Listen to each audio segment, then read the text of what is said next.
Welcome to exam विवेचना। तो आज की वीडियो का हमारा अगला प्रश्न है 44। झरना काव्य संग्रह के रचयिता कौन है? विकल्प में है सोहनलाल द्विवेदी, महादेवी वर्मा, जयशंकर प्रसाद, सुभद्रा कुमारी चौहान। आसान प्रश्न है, आशा करूँगा सभी इसका सही उत्तर देंगे। तो सही विकल्प का यहाँ पर आपने चयन करना है, क्या आएगा सही। तो यहाँ पर जो सही विकल्प हो जाएगा तो वो हो जाएगा विकल्प सी। जो झरना नामक काव्य संग्रह है ये जयशंकर प्रसाद जी का हो जाएगा। सी यहाँ पर सही विकल्प हो जाएगा। अगला प्रश्न है 45। भारत भारती काव्य के रचनाकार कौन हैं? विकल्प में है गोपाल शरण सिंह नेपाली, नरेश मेहता, मैथिली शरण गुप्त या धर्मवीर भारती। ये भी महत्वपूर्ण प्रश्न है, अक्सर आपकी परीक्षा में से पूछा जाता है। तो यहाँ पर 45 का सही विकल्प हो जाएगा विकल्प सी। भारत भारती के रचनाकार मैथिली शरण गुप्त हो जाएंगे, ठीक है। और इसका रचना काल माना जाता है 1912 के आसपास, और जो झरना है इसका 1918 के आसपास माना जाता है, इसका भी ध्यान रखिएगा। और जो ये भारत भारती है बहुत ही महत्वपूर्ण रचना है। उस समय इस रचना के कारण जो युवा पीढ़ी थी उसमें एक प्रकार की जागृति आई थी। वो हर समय इसका आख्यान करते रहते थे। अगर प्रभात बेला का समय देखा जाए तो उसमें भारत भारती की कई प्रसिद्ध गीत थे, उनका उच्चारण सुबह सुबह लोग प्रभात फेरी आपने सुना होगा उस समय करते थे।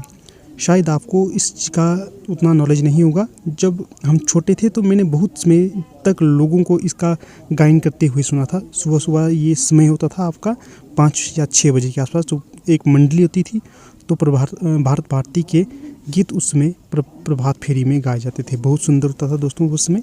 तो चलिए खैर आजकल वो नहीं है, तो कोई बात नहीं। अगला देखिए, अगला प्रश्न देख लेते हैं।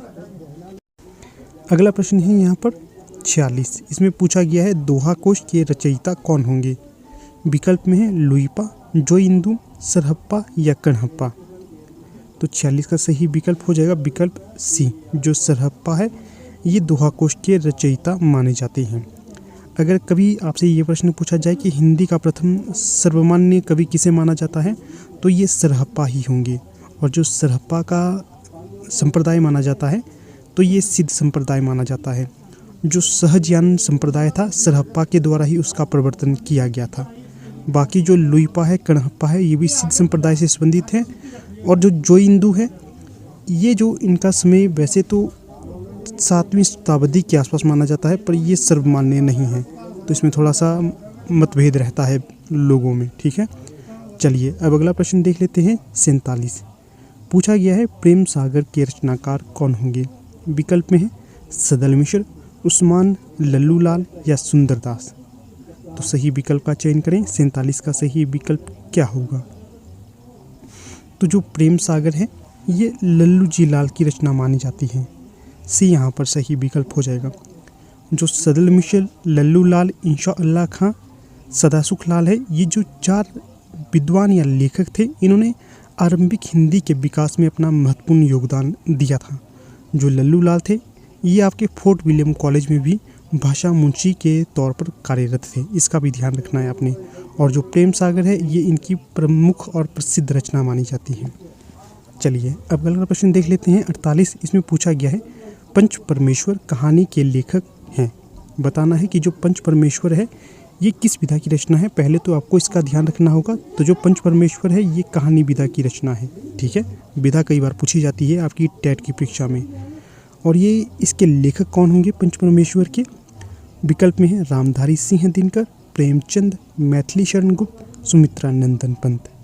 तो चलिए इनमें से सही विकल्प का चयन करें, क्या आएगा यहाँ पर?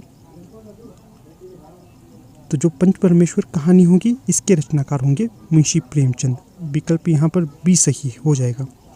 अगले प्रश्न में बढ़ने से पहले आपको बता देता हूँ हमारी टीम के द्वारा LT टेट, LT कमीशन और PGT हिंदी के लिए कोर्स लॉन्च कर दिए गए हैं। अगर आप लोग इंटरेस्टेड हो तो उन्हें परचेज कर सकते हो। परचेज करने के लिए आपको व्हाट्सएप करना है। नंबर मैं आपको बता देता हूँ 8219312129। इस पे आपको व्हाट्सएप के माध्यम से संपर्क करना है। आप इन्हें ज्वाइन कर सकते हो। बहुत उत्कृष्ट श्रेणी के कोर्स लॉन्च कर दिए गए हैं। आपकी आगामी परीक्षा के लिए ये बहुत महत्वपूर्ण साबित होंगे। ठीक है, तो अवश्य संपर्क कीजिएगा। हाँ, आपको बता दूं, यहाँ पर मैं आपको सिर्फ जो हिंदी साहित्य की तैयारी करवाऊँगा। ठीक है ना। अगर आप एलटी कमीशन, एलटी टेट या पीजीटी हिंदी की तैयारी कर रहे हो तो हमारी टीम के द्वारा आपको सिर्फ एलटी हिंदी साहित्य से संबंधित जानकारी दी जाएगी या उसी की तैयारी करवाई जाएगी। ठीक है, चलिए खैर अगला प्रश्न देख लेते हैं। 49 पूछा गया है, तोड़ती पत्थर कविता के कवि कौन हैं? पहले तो आपको ध्यान रखना है कि जो तोड़ती पत्थर है ये किस विधा की रचना है? कविता विधा की रचना है। और इसके कवि कौन होंगे? सुभद्रा कुमारी चौहान, महादेवी वर्मा, सूर्यकांत त्रिपाठी निराला या माखनलाल चतुर्वेदी। तो यहाँ पर जो सही विकल्प हो जाएगा तो वो हो जाएगा विकल्प सी, सूर्यकांत त्रिपाठी निराला। अक्सर आपने छोटी कक्षाओं में ये कविता पढ़ी ही होगी।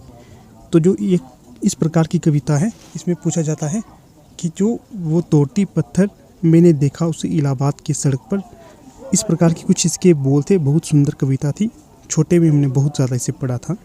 तो ये निराला जी की कविता है। इसी प्रकार की इनकी अलग कविताएं हैं। जूही की कली बहुत महत्वपूर्ण है, राम की शक्ति पूजा इत्यादि इत्यादि इनकी प्रमुख कविताएं रही हैं। चलिए अब अगला प्रश्न देख लेते हैं। 50 पूछा गया है, हार की जीत कहानी के कहानीकार कौन होंगे? तो पहले तो ध्यान रखिएगा कि जो हार की जीत है ये एक कहानी है। ठीक है, और इसके कहानीकार कौन होंगे पूछा गया है। विकल्प में है सुदर्शन, यादवेंद्र शर्मा चंद्र, कमलेश्वर, रंगे राघव। तो चलिए सही विकल्प का चयन करें। 50 का क्या आएगा? तो जो हार की जीत कहानी है इसके कहानीकार होंगे विकल्प ए, सुदर्शन। सुदर्शन की ये कहानी हो जाएगी। जो हिंदी साहित्य में सुदर्शन है इनका उल्लेखनीय स्थान माना जाता है आरंभिक कहानीकारों के तौर पर। इसी प्रकार कई बार ये प्रश्न भी पूछा जाता है, उसने कहा था कहानी किसकी है? तो ये चंद्रधर शर्मा गुलेरी की कहानी हो जाएगी और ये विश्व युद्ध के आधार पर लिखा गया है इसे। चलिए अब अगला प्रश्न देख लेते हैं।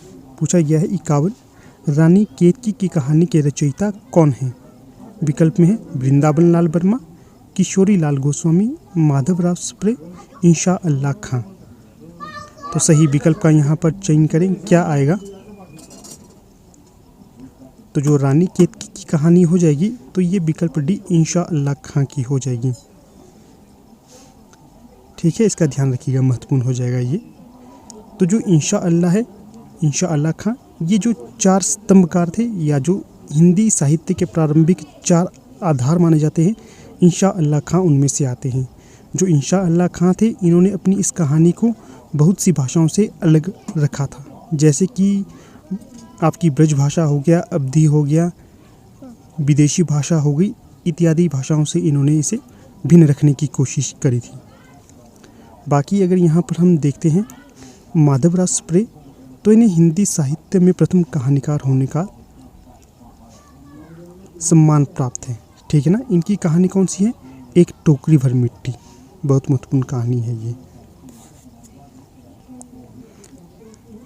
आगे मैं आपको बता देता हूँ हमारा जो टेलीग्राम ग्रुप है एग्ज़ाम विवेचना का, अगर आप उसके साथ अभी तक नहीं जुड़े हैं तो आप उसके साथ जुड़ सकते हो। लिंक आपको डिस्क्रिप्शन बॉक्स में प्रदान कर दिया गया है। तो चलिए अब अगला प्रश्न देख लेते हैं। शिव शंभू के चिट्ठे से संबंधित रचनाकार कौन होंगे? विकल्प में है बाबू तोताराम, केशव राम भट्ट, अंबिका दत्त व्यास या बाल मुकुंद गुप्त। तो सही विकल्प का चयन करें, क्या आएगा यहाँ पर?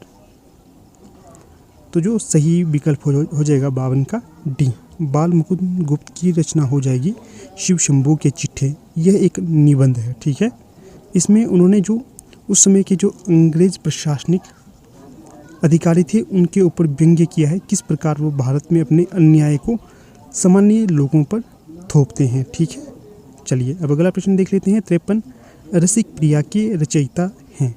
विकल्प में है मल्लुक दास, बिहारी लाल, दादू दयाल या केशव दास।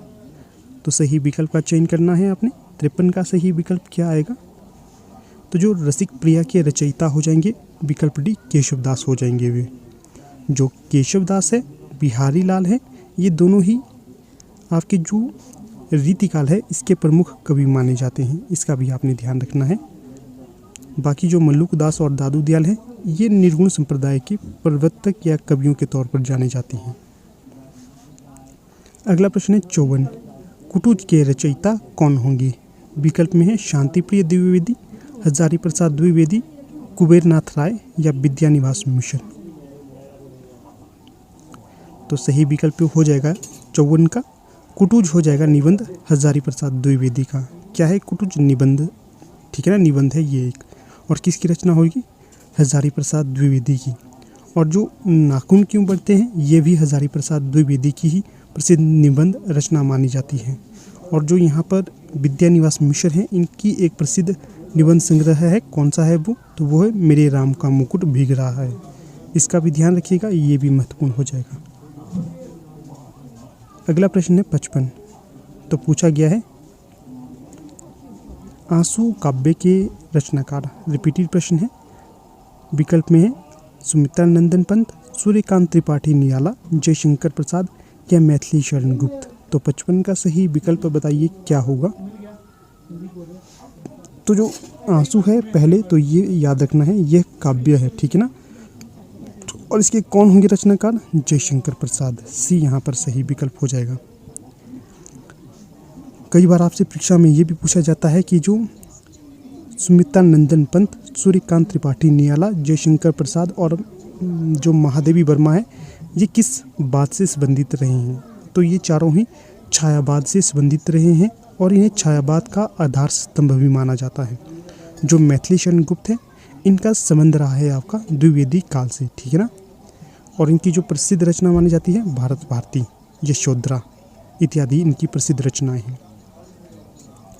अगला प्रश्न है 56, चंदन विष व्यापत नहीं लिपटे रहत भुजंग, प्रस्तुत पंक्ति के रचयिता कौन होंगे? महत्वपूर्ण प्रश्न है ये।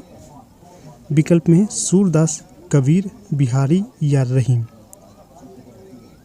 तो यहाँ पर जो 56 का सही विकल्प हो जाएगा विकल्प डी, जो रहीम दास की ये पंक्तियाँ हो जाएंगी, चंदन विष व्यापत नहीं लिपट रहत भुजंग।